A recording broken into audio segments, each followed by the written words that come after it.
phone or from a customer face to face. I've been the best man at the wedding of 2 Down syndrome children, Bob and Judy Bell in Texas. Because when mom and daddy go away, do you think a state agency, if that child lives longer than the parents, do you think that they're going to love that child like you did? They're going to park them somewhere and it's going to be an awful experience for everybody. And so we need to teach them how to be independent, okay? Better yet, every time somebody's what I call running hot, where you get a couple, you know, they're not even engaged yet, but they're running hot. They're not coming home. Are they getting engaged? Are they getting married? Do not give them a $1,000 check. Don't give them a set of towels with their initials monogrammed on it. Don't give them a set of linens to start their household. Put them on auto-ship for 3 months or 6 months or 9 months, okay, or a year, whatever you can afford. When you're 90, and then you won't be a grandparent babysitting special needs children. You have control here. You have control, and the OB/GYNs have failed us, so we have to take over here. Okay?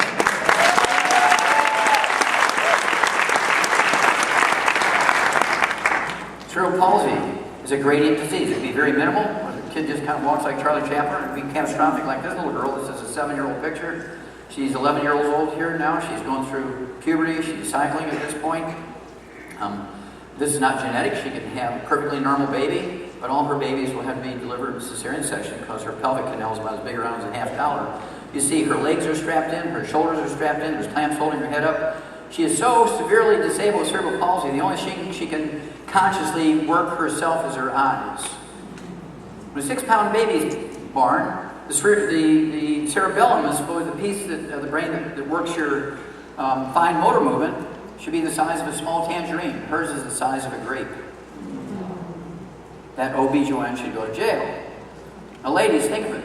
The first time you went, or any time when you went to an OB/GYN, did they ever sit you down, or did they have their nurse, or did they show you a film, or did they give you a brochure that said be sure to take 90 essential nutrients for years and years and years before you get pregnant, and then you won't have a baby with a birth defect?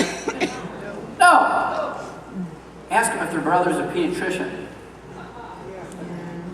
Okay, get a picture here. And of course, in that lower, let's see if I can, no, it won't show up. But if you look at this picture, on the extreme right-hand side, just to the right of the brain stem and the spinal cord, you see that sort of look like a pomegranate that's been sliced through. That's the cerebellum. That's the normal size for an adult human. So a large tangerine. The smaller it is, the more catastrophic your cerebral palsy is. It's preventable 100%. Once you have cerebral palsy, at least at this time, we don't have the ability to deal with it. This is one of my lawsuits against, one of my 9 lawsuits against the FDA. Folic acid prevents the spina bifida. Okay, we were able to, by suing the FDA, get folic acid put into prenatal vitamins. Very proud of that. You can see where the spinal column is not formed, and so the spinal cord curls up. It could be anywhere along the back. Usually, though, maybe 80% of the time in the lumbar area. And of course, you see the one on the right also is a zinc deficiency because it has clubbed feet. Why did they wait to separate these kids? This is a relatively simple separation, because the one on the right had a liver and the one on the left didn't. They had to wait until they could do a liver transplant on the other one to separate them. The mother didn't want to sacrifice the baby when they were born. Here's a Siamese triplet. It's all caused by nutritional deficiencies in the embryo. This baby survives doing well. Congenital deafness, baby born deaf. Your medical doctor wants you to think that it's a genetic thing, and they have all these agencies and institutions that raise money to decode the genes. We've known since 1964 it's a deficiency of a single mineral called manganese. You take a 90 for life, 60 minerals, 16 vitamins, 12 amino acids, 3 essential fatty acids. There will never be another child born deaf.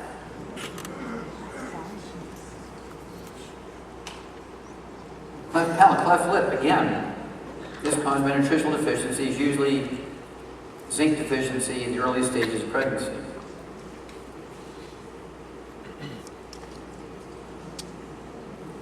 There are millions of babies born with limb defects. The little Russians over on your right-hand side. This little village in Russia, there's on the average 300 babies born in this village every year. And 50% of them are born with this birth defect on both sides. 25% have a birth defect on the left side, 50% have, or 25% have a birth defect on the right side. The photographer picked these, they're cute little kids. They're all about the same age, 8 to 10 years old. And they have the defect on the left side. They're all missing their left forearms. We're going to go there and just give them the 90 for Life program to all the childbearing year age women and show that we could prevent that. But then Russia invaded Ukraine. So that's holding the whole thing up. How many of you heard the cycloptic? How many of you heard the cycloptic Greek myth thing? It's actually quite true. There's a cat born cycloptic. There's a lamb born cycloptic, but it has two eyes in the same sort of socket, kind of thing. What's a cyclops? There's a cycloptic shark, and so when you know it goes from a cat to a sheep to a shark, it's a nutritional deficiency because all vertebrates require all 90 essential nutrients, and so you get the same deficiency in any vertebrate, whether it's an embryo or an adult, you get the same disease. Because all vertebrates, whether you're a hummingbird or a crocodile or a human being or an elephant or a fish or a turtle or a bobcat or a monkey, all vertebrates require the same 90 essential nutrients. Once God had a good method, he just kept the same method. Isn't that clever? Okay, now, be prepared. This is not nice. This is the human. That white spot above the eye is the nose. That's very common, in which the nose is always above the eye when they're cycloptic. It's very common in this defect. And in animals, in domestic animals, the cycloptic defect, like you see in that lamb, and the cat, is 1 in 16,000 births. In human beings, it's almost always a non-viable fetus, and so many of the miscarriages are cycloptic. So when they bring in this mushy stuff, and they say, oh yeah, you've had miscarriage, oftentimes they're cycloptic babies because most of them are not viable. And in humans, it's 1 out of 250 pregnancies. Why is it? Why is it only 1 in 16,000 in animals and 1 in 250 in humans? Because we supplement animals and we don't supplement people. You get the picture here? We have a responsibility. The right gift for a young couple, regardless of the stage of the relationship, is the 90 for Life program, and we can stop all this. This lady here, a single mother, was born with this child. This child has 38 catastrophic birth defects. There's 38 agencies paying her money to raise that child. See, what does that say? And caregiver finds bountiful support. She's hiring babysitters to watch the baby, and she's in St. Croix doing the limbo. Now that baby costs you taxpayers $5 million a year. What if it lives 30 years? You're going to pay $150 million because her OB/GYN didn't tell her what to do. Their idea of sex education in school is how to learn how to put a condom on a cucumber. They should all go to jail. Cystic fibrosis. I was still on my path with the Center for the Biology of the Natural System. Went to many, many different zoos and universities. I was at the Yerkes Primate Center, Emory University in Atlanta, Georgia. Ran into the first non-human case of cystic fibrosis. And I'm sure it happened many times before, but because I had a vast experience, I'm smarter than anybody else, but because I had more experience than anybody else, I recognized it and got it confirmed by experts. And then when I told them it was not a human being, they just went crazy because, oh, now we have a laboratory animal. We can study it. And then when I told them it wasn't genetic, there was a simple deficiency of nutrition during pregnancy, they fired me. And that's when I went back to school and became a naturopathic physician. That's a press release from Emory University. They're really excited at first. Yahoo! Bam, you're fired. Now, Steve found this one very, very proud. In 2005, the U.S. government had defunded primary research because it's very expensive. $1,000 a day for monkeys. And they said, look, if you want to use monkeys, you've got to go to Warren Buffett or the Gates Foundation or something like that. And what we want you to do is to use mice at 10 cents a day.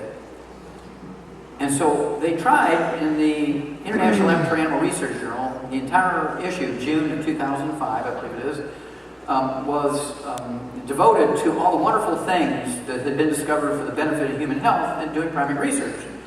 They gave it top 10 in the 20th century. Guess what number 2 was?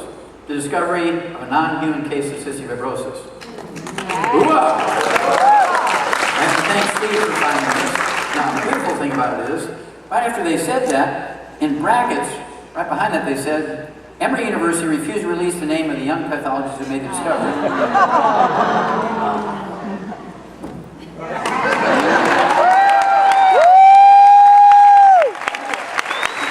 Now, serial killers get their name in the newspaper.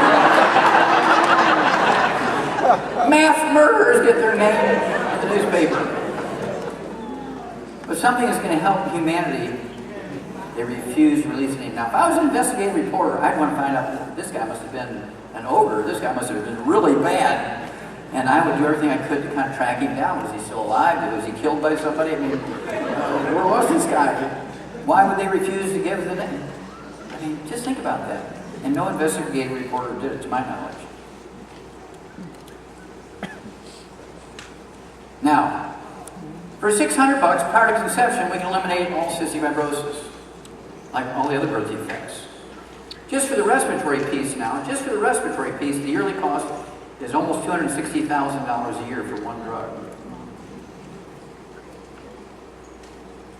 Do you see why they don't want to cure it? Do you see why they don't want to eliminate it?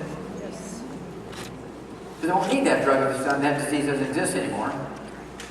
But here they are, they're making $260,000 a year. If that kid lives 30 years, that's $8 million. Ooh. And you pay for it. Because it's an orphan disease, the government pays for all their care. These are the little kids we worked with. Sydney Myers from Fort Wayne, Indiana. She's about 2 years old here. She was scheduled for a double lung transplant. Her parents didn't have insurance, thank God, didn't have the money, so they came to me. And here she is at 8 years old, running a dance contest.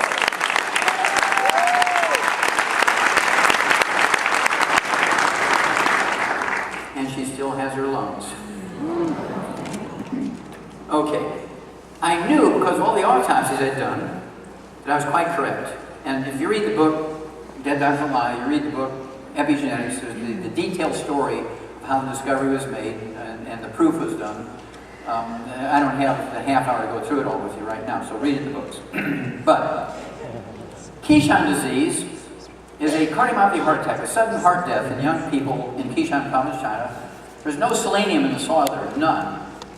And the poor kids, the poor subsistence farmers that live there, there's thousands of them die every month from this sudden heart death. Now you have to appreciate they have 300 million people in that province.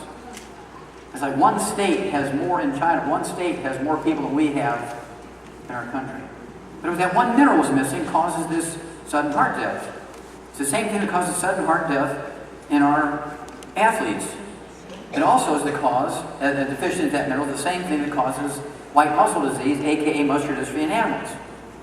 So Milan and I went there, and through her connections, I got to do 1,700 autopsies on kids under the age of 10 that died of Keyshan disease, cardiomyopathy heart disease. 1,700, because I was convinced if I was correct, and selenium deficiency was at the root of the cause of cystic fibrosis, you know where I was going, that there had to be some of those kids dying of Keyshan disease have cystic fibrosis. And all the geneticists told me, no, Wallach, it's a disease of white Europeans. People in Asia never get it. Black people never get it. Well, I knew that's not true because I had autopsied black kids and Asian kids who had cystic fibrosis, so I knew they weren't correct, so we went there. Sure enough, out of the 1,700 autopsies, these kids that died by biochemistry and special slides and special stains and everything, who died of cardiomyopathy heart disease, a deficiency of selenium, 35%, 595 of them had cystic fibrosis. Not 2%, not 5%, not 10%, but 35%. That should have been a Nobel Prize right there. Yeah.